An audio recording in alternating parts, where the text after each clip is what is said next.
Hello everyone, today is the big day. I really hope this goes well. I am very nervous. I've had almost everything off on this engine. I have to deal with the raw water being correct, the coolant being correct, the oil being correct, having proper lubrication, all my hoses being tight, my belts being aligned and non-proper, being properly primed. Now what makes this nerve-wracking is now I have a brand new piston and brand new rings, which means I have to go through the break-in practice of this engine. Just like a new engine, like I'm gonna have to start this up and without turning it off, idle it for a while, check everything, make sure everything's still on and not leaking and being cooled.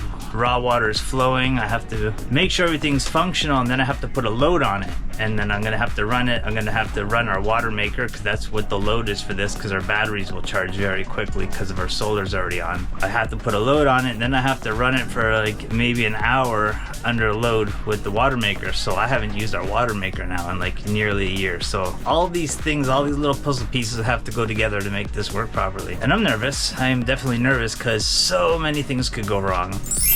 But I have nothing else left to check. Everything is tight, everything's filled, everything I can see is aligned.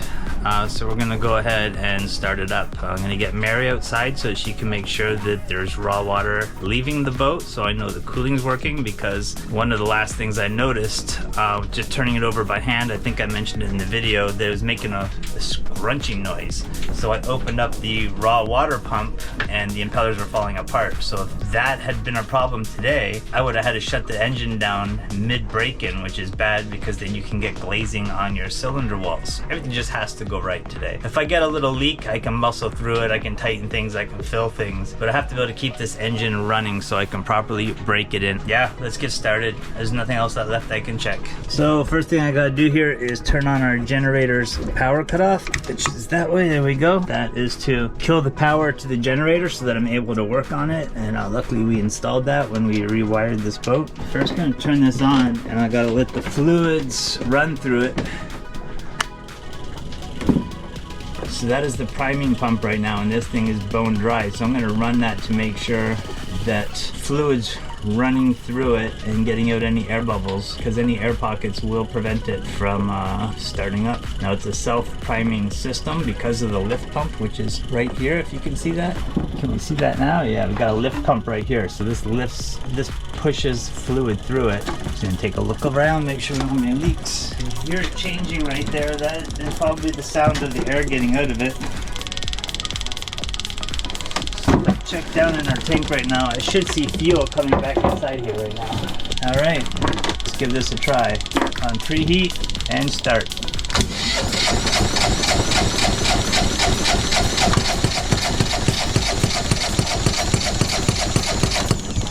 Also has new injectors. Like, so many things have been changed. Try it one more time and then I'm gonna sit down and think about it. This lid was on here loose. I'm gonna try a little bit of starting fluid. Alright, found some starting fluid. Give this another try. My last try until I sort something else out.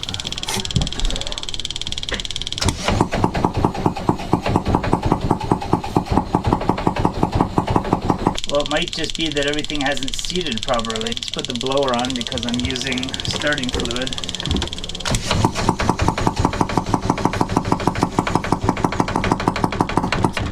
Since it will kind of run with starting fluid, I just want to check to make sure fluid is running through it, because with the lift pump it's self-priming, so it's supposed to get the air bubbles out of the injector and out of the injector pump automatically. And because I've replaced the hose and the filter and all of this has been off many times, I was afraid of an air pocket in there. So I've let this run a little bit longer now, and I'm hoping it's a safe bet now to try and start this thing up. I turned this around too, just in case I have to put some fluid in there. I don't have to take the top off. So let's give it a try.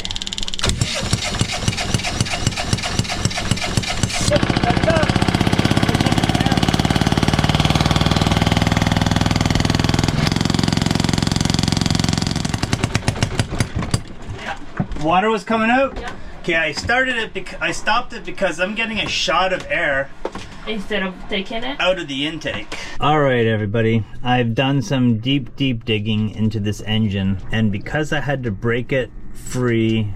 You've seen in the earlier videos, which is very, very, very difficult. There's a good chance that my timing gears have slipped. It's gear driven. I haven't actually looked at it, so I don't know how that's possible, but from what I understand from reading and researching, those gears could have slipped because, and I'll show you on the other side. So this is my flywheel. This is the mark for top dead center, and right now, with using the little hole from the glow plug, I've determined the engine right now is at top dead center. And this little hole right here is what it's supposed to be aligned with. So you look down through there, and that should be lining up with this T and a line. But you can see that's about 45 degrees off. It's a lot.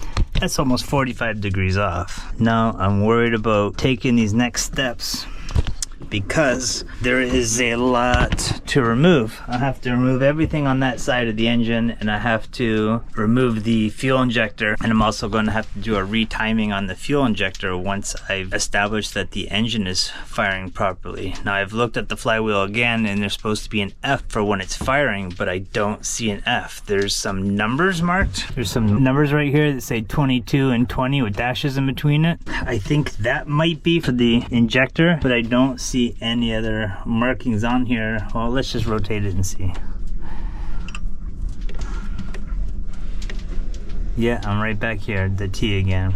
So that's top dead center, and then there's those marks. 22, does that say? 28 and 20. Yeah, so it's marking every 2. So let me do a quick little research on that, and then if that is the case, I'm going to start removing that timing cover. I don't want to do this, but at least you will get to see what that looks like inside. Congratulations! Alright, that took a long time. There were a lot of bolts to get off. There's one that didn't quite look like a bolt that I had to take off, which made it take longer. I was worried about taking anything off that does not need to be taken off, but it was in fact a mounting bolt, just didn't look like it. So I have looked this over, and all my timing marks mark up. I got 2 dashes together here, I got 2 3s together here, and I got 2 dots together here.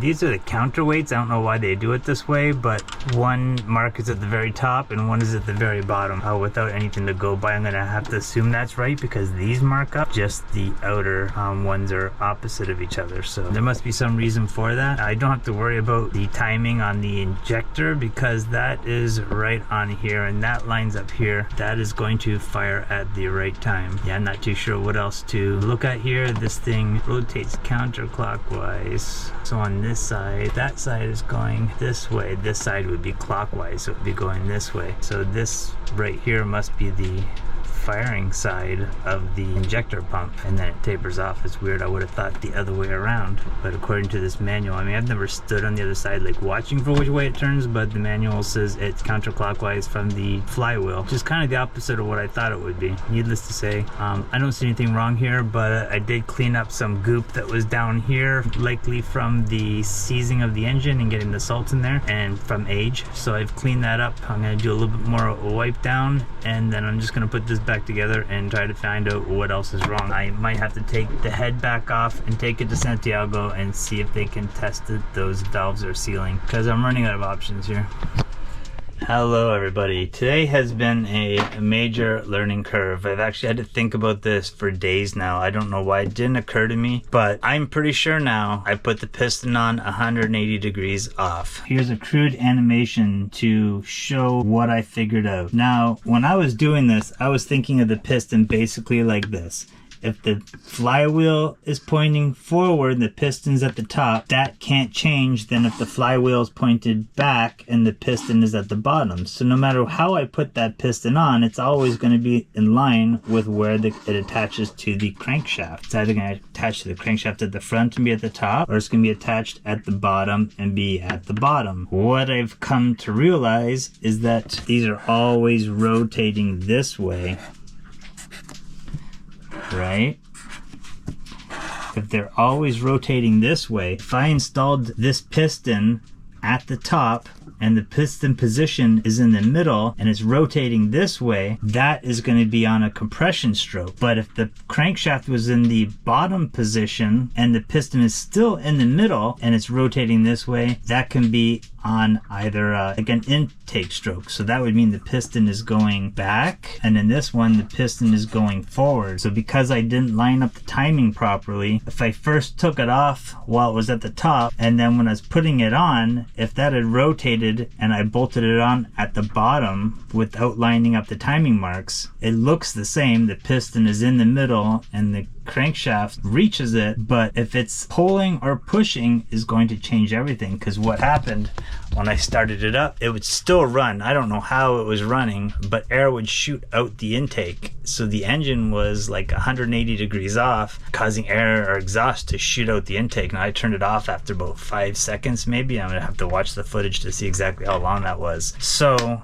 I've had this engine apart so many times. I mean, it's stripped right down to almost nothing now. And by the end of today, it will again be stripped down to nothing, because I have to remove that whole generator again. All the wiring, the belts, bolts, all the sealant I put on there. I have to completely remove that now to rotate that piston 180 degrees. I don't know that there's another way to do it. I don't know if I can remove this pulley, rotate the flywheel, and then install that. I'm afraid to take that apart. I don't know exactly how that works. This looks kind of like a governor. If it starts going too fast, this swings out and that presses on the fuel shutoff and cuts the fuel. So I think that's like a safety feature. As far as rotating this, I don't know how to remove that. I don't want to take those bolts off. I think that just holds this on here. That's what it looks like. That might involve removing the bearings and everything. So I'm just going to backstep the way I did it and start from the start the right way. Now that I have this cover off, I can check all those timing marks and make sure that they're all correct before I bolt on the piston, and then I will do this all over again. To save yourself a lot of time, we're going to do it like this and you can see it finished. All right, so just to clarify this, on this diagram, if this is the position I put that piston in and it rotates 15 degrees, that piston will be at the top. If I installed it at this position, which is the exact same distance, and I rotate 15 degrees, that piston will be at the bottom. That is my problem. It's not just going in and out, but it matters the position of the crankshaft when I attach it. Yeah, hardball lesson to learn today. I've taken it all back apart. I got the alternator off, I got the piston detached, and if you look here, all of these marks, let me get over here, all of these marks line up. So there's a little mark in between each gear, so those are all lined up. And from what I'm reading in the manuals about this, is that is top dead center when all those line up. So without touching anything, we come over to this side. If you can see, this is my crankshaft up here. That's my crankshaft up there. So I'm not 180 degrees off, I'm 90 degrees off. So how is that possible? The crankshaft does not point in the direction of the piston, which it has to be at top dead center, when all those marks line up. I'm back to the old drawing board. This so far was another 4-0 process. I'm starting to wonder if this is heavy enough to be a mooring. You could drop it overboard and at least it'll pave my way a little bit or something. Right now it's just a pain in my side. But if it was a mooring, yeah, it's not heavy enough. I need a full engine block to be a mooring. I don't know. Moment of truth. I've wasted a lot of time. I've learned a lot of things. It didn't matter whether I put the piston on at the top of the stroke or the bottom of the stroke. My other side of my brain kept telling me it doesn't matter, it doesn't matter. And then I write it out and it does matter. It didn't matter. I found some strange things out about the generator while I've been taking it apart. I've been looking at, just inspecting the heck of the timing, trying to understand why there's puffs of air coming out. And it appears that that is just a design of this engine. It's very clear now that when it does an intake stroke, so it's sucking in the air and it has the intake valve open and the piston's coming down and sucking in air, that valve doesn't close until that piston turns around and just starts to come back up again. Then that valve closes. So it closes just as it's starting to come up, not right at the bottom. I get that little positive bit of air shooting back out. I find that strange that they did that, but I guess they have the reasons. The engineers, ChatGTP has been very useful, but at the same time kept giving me wrong information. So be skeptical about that. Right in the very end, the last moment, just checking the valve clearance again, suddenly in my Google search, the shop manual came up for this engine, which I would have loved to have had months ago. If you want to see it, I can put a link for it. I can't believe I searched and searched for that and it never came up. And then suddenly looking for valve clearance, the shop manual came up and it had step-by-step of everything. One of the things that really puzzled me is my timing mark on my flywheel. There's a little hole drilled at the top of the machine for no apparent reason, and it's directly over top of the flywheel. And one thing I read, not this exact engine, but most engines will have some sort of little peephole that lines up with top dead center marks and the timing for the fuel injector. This engine's spots are that never lined up with anything, which has just been throwing me for a complete loop, trying to understand why is nothing lining up. All of my gears marks line up at top, but then the piston's not at top dead center. Apparently that's just the design of this engine. If all your timing marks line up, they didn't make this engine in a way that lines up with top dead center. So that threw me for a loop. Apparently because this engine's not made for water use, it was converted for water use, they've removed the part of the engine that had the timing mark on it, which was the fan cover. So this engine obviously does not have a fan, so I don't have a fan cover, and that's why that timing mark lined up with nothing. So everything was just like mind-blowing, how nothing is as it should be. But I think it comes down to the fact that just this engine is just a little bit different. I was just going by the basis of all one-cylinder diesel generators and what's the average on how they're all made, and apparently this is the exception. So without further ado, it's all put back together. Hopefully I didn't rush and miss any steps, because I had this engine completely stripped off again. I had the head off and all those components. I had the whole side here with all the timing, which means every little piece on the side has to be removed. And I had the whole alternator off to access the piston again. One thing that we noticed when we had it apart, my friend Thomas came over, we discovered that the piston was upside down, just that the writing should have been on the top instead of the bottom. I mean, they're almost identical. Maybe it makes no difference, I don't know. It did still start like that, and there is no friction, but we did change that, so it's back to how it should be. So let's start this up now. I've turned it over once just like this, so without actually trying to start it, without priming it at all, I'm going to just turn it on and turn it over just to get some oil flowing, so that it turns over a few times without firing up, to get the oil pumping through everything.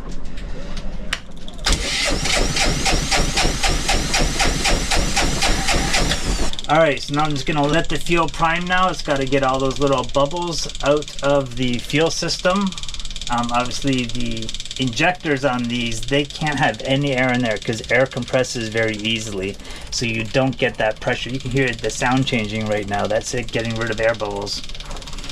So if there's any air in this at all, that fuel inside of the injector pump won't compress that fluid enough to actually get the fine mist. It'll just squirt or bubble, like it'll have no pressure at all. This system, because it has the lifting pump, actually self-primes it, so you don't have to bleed the system out. You're leaving the pump on, has these little hoses above everything that connects, so that if any air is inside there, the air gets evacuated back down into our tank. There, I just heard another air bubble pass. It's about time. Everything here is put back together. A couple of days have gone by because I've taken this right back apart and I put it right back together, and you've already seen enough of that. We're just going to get this thing running right now.